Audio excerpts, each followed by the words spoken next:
Let's bring the 1990s waterbed back. Those were a lot of fun. The water should stop flowing into your house right now. What will you do for your next drink of water? Hey friends, welcome back. I am Jason Salyer. Let's talk about water. You're going to die very, very shortly if you don't have a good, solid drink of water.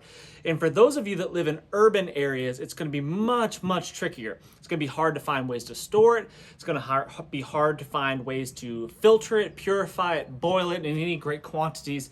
It's going to be difficult. So I've got some suggestions. I've been thinking about it this morning, and I wanted to try to present some of those to you, and not necessarily to solve all of your problems, but just maybe potentially to get you thinking outside the box and start thinking about your situation, how you can possibly solve your hydration needs. Food grade buckets and barrels. If you can find a way to store water that's already flowing into your house. If you're drinking city water already, if you're not worried about the fluoride and stuff and potential harmful things that might be in your water already, then let's get past that. We'll get to that here in a little bit. If you could just take the water that's already flowing into your house from the city, that's already cleanish, put it in food grade barrels, buckets, whatever it is, and store that in some creative way in as much space that you have available. I understand that if you live in potentially a condo or an apartment, that might be really difficult. So let's say, I don't know, whatever it is that you're into and whatever it is that's taking up a lot of space in your apartment. Let's say you've got a closet filled full of clothes and jackets and shoes and stuff, whatever it is you city people do. Just perhaps think about this for a second. Hear me out before you shut it down. What if maybe you put your survival priorities ahead of the 37 pairs of shoes, which is probably on the low end, the 37 pairs of fancy shiny shoes that you have in this closet, and you eliminated some of that, got rid of some of that crap that you don't need, and you were able to store 50 to 100, maybe more gallons of water in this closet space. You want to use food grade. You don't want to use just whatever kind of container that you've got, because chemicals and stuff will eventually start leaching into the water if it's in there for any amount of time. You want to make sure you're cycling this stuff out, using that water that's been stored for long periods of time. Don't keep it in there for years and years and years and never use it, because it might eventually start growing some funkiness in there. And we'll get to ways to treat it here in just a second. But food grade barrels, food grade buckets, you can store that underneath your bed. I have seen really creative ways of storing water and food, but specifically water. You can take food grade buckets and you can use that as your box spring, as your bed basically, and you can put your mattress on top of it, and then use some sort of, what are those little fringy things? I forget what it's called, but you know what I'm talking about. In the comments, leave that for me. Tell me what that's called. The little fringy curtain things that hang and cover up the bottom of the underside of your bed. I forget. Those can cover up those buckets and keep it from being such an eyesore. So there's an option for you. Jars. Glass jars is probably like the gold standard. That would be the way to do it, because it doesn't leach any harmful contaminants into your water. The glass jars are fantastic for that. And you can literally can the water and seal that water, just like you'd can anything else. You can can that water and it will last for almost ever, as long as the seal isn't broken on the jar, on that lid. However, there's limitations to that. Storing it, stacking it, they break. That's something that has to be considered as well. But if you've got some sort of pantry where you can store your water in that form or fashion, that will definitely work. But then you're trading water storage space for food storage space. So again, in an urban setting, that might be a little bit challenging and difficult, something that you might need to sort out. Inside cabinet space, if you've got cabinet space that you're willing to sort, there's always ways to organize stuff in a better way that will give you more space. Like my kitchen, for example, my wife has 400,000 cups of various shapes and assorted fashions and whatever. For this, you have to drink this beverage out of this kind of cup and this beverage out of this kind of cup. Do you really? Yes, I understand that's a battle that I'm waging with my beloved wife right now. Is, do we really need all these cups? I literally drink out of one cup. One cup. I drink everything from wine to water and juice to milk, everything out of the same cup. If you're in the 1990s, we had water beds. Water beds were amazing. And think about how much water you're just sleeping on. So let's bring water beds back. I think that could be a lifesaver. Let's bring the 1990s water bed back. Those were a lot of fun. Man, I remember jumping on those when my parents had one when I was a kid. I remember jumping on those and having such a good time. I'm surprised more of them didn't bust and flood apartments and stuff. Gosh, that would be a disaster. Never really thought about that when I was a kid, when I was jumping up and down on it. In your vehicle, you could store water bottles, just cases of water bottles in your trunk, and just leave them in there. Again, cycle them out regular so they're not just sitting in there and baking in the sunshine for months on end. In my truck, I keep a 5-gallon jerry can of water. I cycle it out regular, use it regular, so it's not just sitting in there. But you could keep water in your vehicle ready to go for emergencies. Not necessarily long-term emergency situations, but short-term kind of emergencies is something I would highly recommend storing some water in your vehicle.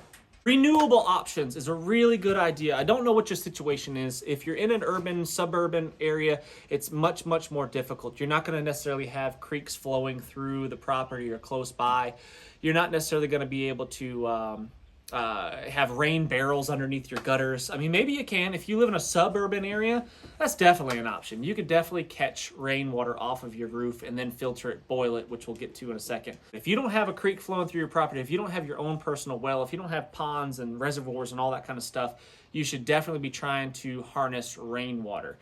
Rooftops and parking structures and things like that, open access to the sky where you could rig up some sort of rain catchment system would be a smart idea and something to be thought about ahead of time before the water suddenly stops flowing into your sink. Boiling is the way to kill all the nasties in your water, right? It's the simplest, easiest, lowest tech way to make your water safe to drink, at least from waterborne pathogens, not necessarily chemicals. That's not going to really do much for you there usually. Some chemicals you can boil out, they will evaporate out of your water, but we're not going to get into that. That's too scientific and high-tech for my simple brain. If you can boil your water, you can kill the Giardia, the Cryptosporidium, the E. coli, all the stuff that might be harmful in your water. But you need to have large vessels to be able to do that. What's the biggest pot that you have in your kitchen? A lot of you probably are going to have like a 2-quart pot probably is like the biggest that you've got, and boiling 2 quarts at a time is a pain in the neck and labor intensive. Assuming you have a way to, assuming the electricity is still flowing, assuming that you've got propane or natural gas still flowing into your building, that's something else to be considered. Are you going to have a way to fuel the flame that's going to boil your water? Just trying to get you to think outside the box and think about your situation. If the water should stop flowing into your house tomorrow, the water should stop flowing into your house right now, what will you do for your next drink of water? What will you do? A lot of you have never really thought about that until right now because it's always just flowed into your house, no problem. Or you'll drive out to the store and get some bottled water. But let's say that that's not an option. So these things, I just really want to encourage you to think and plan these things out, because without water, you're not going to last very long at all. People will freak out pretty quick without water. Big metal containers and alternative ways to fuel and boil that water, camp stoves and that kind of stuff. Can you have a fire pit in your backyard if you're in a suburban area?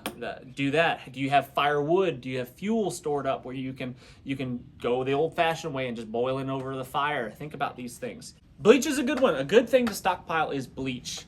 You only need about a 1/4 teaspoon, which I think is about, I don't know, don't quote me on this, about 6 drops of water per gallon. So about a 1/4 teaspoon per gallon to kill the nasties in the water.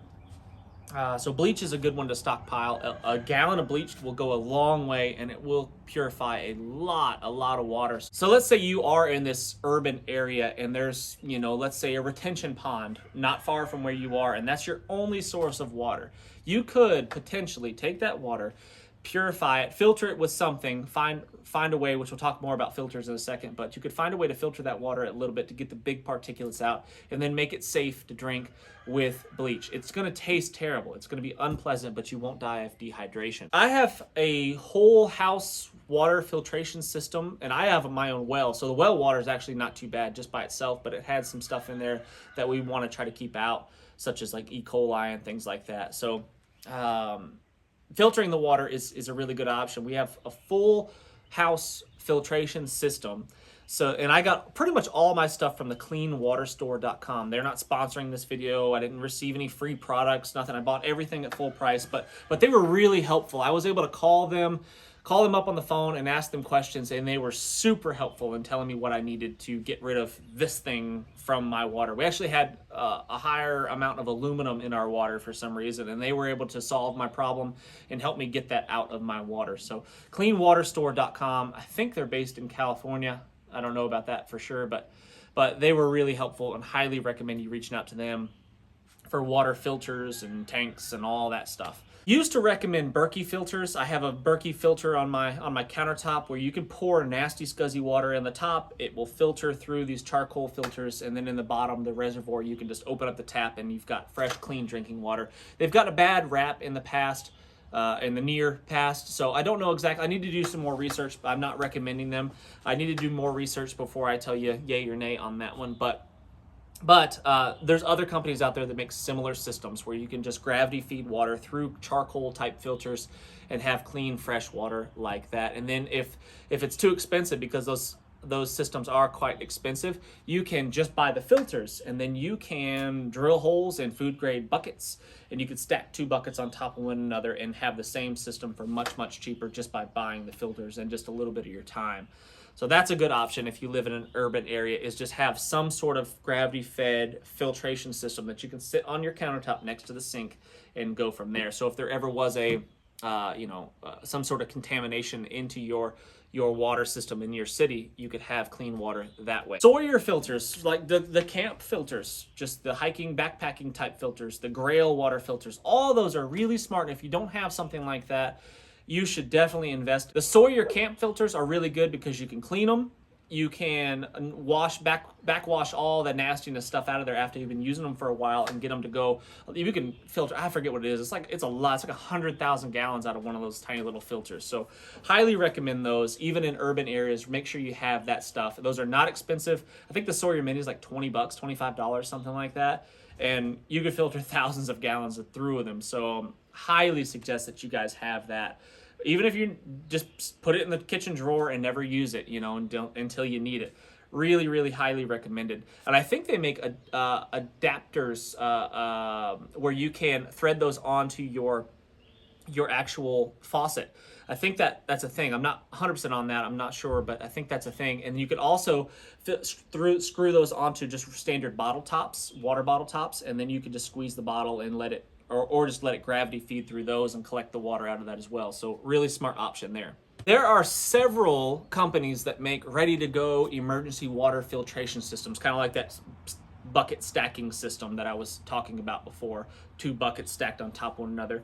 ReadyWise, I think, is one of them, and there's several. I mean, there's a lot more out there that make them. So these they have the filters inside these stacked buckets, and it doesn't take up much space. As much space as a 5-gallon bucket takes up, basically. And then you'll have a filtration system ready to go when needed if your water supply should be compromised in some way. There's tons of ways to improvise filters. I have made improvised water filters in the past, and I've had success with it. I haven't gotten sick after drinking the water, if that's a way of judging success. I haven't tested the water. I haven't taken it into the lab and had it tested for what kind of nasties might be in there. But I have definitely improvised water filtration systems in the past using grasses and gravels and sands and charcoal and all the things.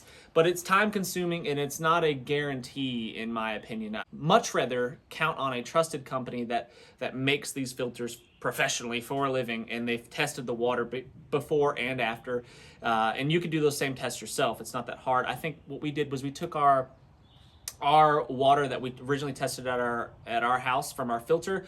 We took a sample of it and we took it to our extension office. I think it's a UGA, University of Georgia extension office, and they test the water. I don't think if it costs anything, it's very, very little. It might have even been free. I can't remember, but it cost almost nothing.